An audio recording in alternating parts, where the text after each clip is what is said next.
Hey folks, AJ the CEO here, and I must say, we've worked with a bunch of different churches from different denominations, locations, countries, the whole shebang. Very thankful about that. And in visiting all of these ministries and helping these ministries, um, different races, all this other stuff like that, I must say that we have a lot more in common than we think. And one of the most common things I see and I hear, and most of the time after I do this and these type of installs and help out with ministries, I always get this question. And it's, how do you get more youth involved with your ministry? In this video, I want to give you three things that I've noticed to be the consistent thing that I've noticed that actually draws more youth into your ministry. This is something that I did a while ago and the mindset that I had when I was at Antioch and with other ministries. And I want to share that with you. So make sure you stay through the entire thing. And I need your input. At the end, after you hear them, please leave any of your tips that you may have and you may be doing at your ministry to help out other ministries here. So let's go to number one. The first thing that I would say that you need to do to get more youth involved is build a bridge to their interest instead of trying to put them in your interest. What do I mean by that? A lot of times you have people, and I'm going to repeat exactly how I've heard this in ministry. Hey, why don't you get some of these lazy kids to come help out? I mean, y'all know computers and stuff. Why don't you get them to do something? They ain't doing nothing anyway. That is the wrong approach right there. You're putting people in the defensive of, after you hear that, why would I even want to help you if I could? You're giving me the stigma that I'm lazy and I don't know any better and I'm not doing anything and you should be doing something and you should know better. That doesn't help at all. So let me tell you a little story of how this worked out with me.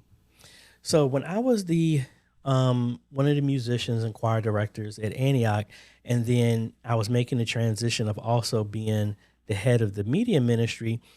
I had a lot of people. I was starting to do video announcements and doing a whole bunch of stuff, and was already on YouTube doing videos. Really didn't have a big traction in anything, but I had a lot of the older saints there at the church were saying, AJ, why don't you do something, make one of these fancy announcements like you're doing to get some of these lazy kids involved? And I said, no. And they're like, why? I said, because what y'all did for the last 15 years to get more people involved with the media ministry only got me. So obviously that doesn't work if you're only getting one out of the years of you doing this. So we're going to do something different. AJ, what are you going to do? Nothing. I'm not going to recruit nobody. I'm not going to tap people on the shoulder to ask them if they're interested, because my mindset is, when you're interested in something, I don't have to go after you. When you're interested, you present yourself to display your interest and you go after what you're interested in.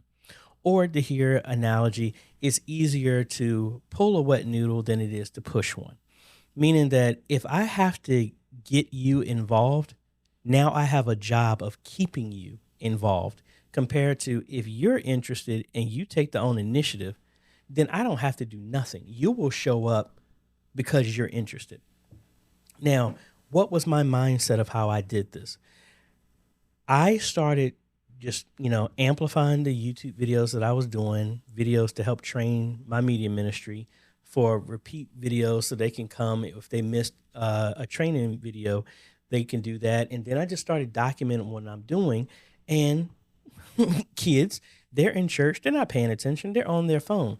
But because of how stuff was working, and because how the algorithm works and all this other stuff like that, and because they're on our Wi-Fi and the IP addresses were the same, they started seeing me show up in their feed of possible suggestions of videos. And of course, they're like, oh, that's Mr. AJ, whatever.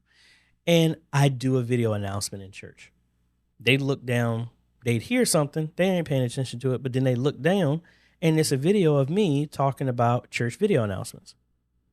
Another Sunday would go by, we do another video announcement, And then they're like, okay, Mr. AJ's video is showing up again on YouTube. Let me click it for a second. And over time, some of them will watch it and they were like, wow, wait a minute.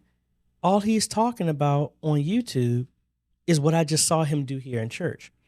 And you got to think, these kids at a time when I was doing this was about like 5, 6 years ago, in that range.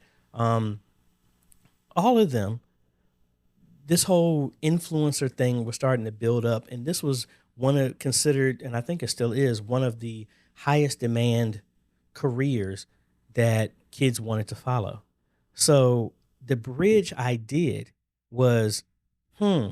AJ is doing something I'm interested in. I'm interested in being a YouTube influencer, but I can never talk to any of those people. Wait a minute, we have somebody here who's doing exactly what I would want to do. And all he's doing is talking about what he's doing at church. So now I'd have parents or kids come up to me and ask questions. Now, here's the tip. I didn't use that to try and get them in. When they came and asked me a question about YouTube, you know what I did? I answered their question and I left it alone. So, Mr. AJ, what do you do? Oh, well, all I'm really doing is recording the videos and doing training and sharing what I'm doing here in the media booth. And I'm editing the videos with the same stuff that I use to make our church videos, our announcements and stuff like that. And I'm just training other people who might be interested in that. Do you get paid for that? Yeah, I get a little bit from YouTube from that. And I'd get a sponsorship here with some new stuff and new gear that I was donating to the church. So they gave that to you? Yeah. Would you help me get started with that? Sure. And then I left it alone. And then as more and more time go by, those questions would come up. Again, I am not trying to get them in the media ministry. I'm trying to build a bridge to their interest. Their interest was in YouTube. Now, if I jump to the end, the whole point is I tried to show them how what they're interested in, what we're doing here in the media, is a gateway to that. They saw, okay, Mr. AJ's moving cameras doing this, but all he's doing is that, and that is allowing him to learn the skills that help him do YouTube. So there was my bridge. So what ended up happening, again, I never asked them to join the media. They saw what I was able to do, met, and it was their way of getting into what they were interested in. So before COVID, I had about 21 kids from the ages of 9 and then some young adults up to 27 asking, could they join the media ministry, because they saw how what we did, what we offered, the software, the equipment and everything, and what we did was an entry point to get them what they needed to do. So then, now that they've shown themselves to be interested, I showed them how everything that you can do, that you want to do outside, you can learn how to do here in the ministry, and you'll cut your teeth and learn this stuff here. You don't have to worry about buying a computer, the cameras and stuff. We already have that. Learn how to use the stuff we do on services, and that's how I learned how to do what I did. And then it clicked for them. And that's how I was able to get more youth involved. So that was a long drawn out answer. But the first one, like I said, is to build a bridge to their interests, not try and get them and how to see how they fit into your interest. Number 2, and these all build on each other, is give them something to be responsible for. Now, again, I'm a preacher's kid. I've been in church my entire life. And one of the hardest things, especially with a well-established church, is it's like time and grade, if I had to use that from a military standpoint. It seems like leadership is not given unless you get to a certain age. And I need you to lose that. What I would suggest to you is give these youth something to be responsible for, something that they can own. Meaning that I'm not a TikTok person. I'm not interested in that. But that is something that they use, the youth use, something like that. You don't need to be skilled in all those things. They have skills. It's one of those things, hey, you see the kids or any youth that are making little videos and stuff like that, again, remember, number one, find their interest. If they're interested in it, now you would ask them, hey, you're really good at that. Can you show me how you do that? Man, how did you learn to do that? Sincerely trying to get that information. And then you introduce some stuff and say, hey, if we started a TikTok here for the church or whatever platform it is that is going to be applicable at the time, would you be interested in heading that up? Like that you're completely responsible for that? And the thing is, give them something for them to own, meaning that you're not going to micromanage them. You're not going to be like with a boss and an employee type of mindset. It's like, look, if we hand this over to you, we want to bring you to the table and you're going to be an equal with everybody else here. With the head of the trustees, we want you to be a part of this and use this as a way to reach, not us try to talk like you, but allow you to talk like you to your peers. Give them an opportunity and a responsibility.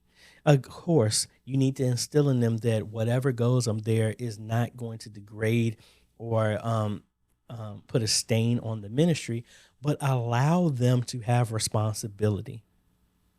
They are in complete ownership and fight the tendency of wanting to jump in and micromanage it. Again, we're talking about building a bridge to their interest. They've shown an interest, and now give them responsibility for something for them to own. And they have full autonomy in what they're doing as long as it falls within the guidelines of the ministry, right? So again, number 2, give them something to be responsible for that they own it. And then number 3, there could be a bunch of other ones, but we're only going to have 3 this time. Let them be them. A lot of tendencies that I've seen across different denominations and other ministries is that they're trying to turn the youth into younger carbon copies of the current older members. That's not fair. You need to allow them to be themselves. So if they're using slang and other things that is not familiar to you, hey, every generation has their own slang that our parents didn't understand. I had mine. My daughter doesn't understand some of the stuff. She starts saying stuff to me now. Having a 9-year-old in about a week, it catches me off guard. And I'm just like, that's their stuff. But again, let them be them. If they have a sense of humor that's not derogatory and is reaching the generation, let them be them. If they want to do something that's completely outside of left field and you would have never tried it, again, as long as it's not crazy out of control and, vulgar or whatever, let them be them. We talked about it before in items 1 and 2. You found their interest. You're giving them responsibility. Now let them be creative. Let them show you the skills that God has blessed them with, the creativity that they've blessed them with. Because you never know, that can be some fresh blood, some fresh excitement that will bring a passion to your ministry that will maybe draw even more youth. Because they're seeing, wait a minute, these youth are in charge of this, and they're allowed to do this, and they're able to do this. That shows a spirit of liberty that might want to, they see that, I'm just being real. You go to other churches, it's like, not all of them, but some churches, it's like the kids just sit there, like they're made to be there, instead of giving them something that they own, that they're responsible for, they can be creative in, and then they want to come. Because it's exciting to them. It's a way for them to, to be the artist, to be the creative in their own type of way. So those are 3 things. That's all. So if you have any other things other than that you're using that you've been able to, write down and tack down and be like, oh, this has brought more youth, leave it down below. So let's do a refresher real quick. The first thing is find their interest, what they're interested in. And then after you've actually done that, show how their interest can be accomplished by what is done here in the ministry, not in reverse. Not try and show how they can fit in the ministry, show how the ministry can help them achieve their interest.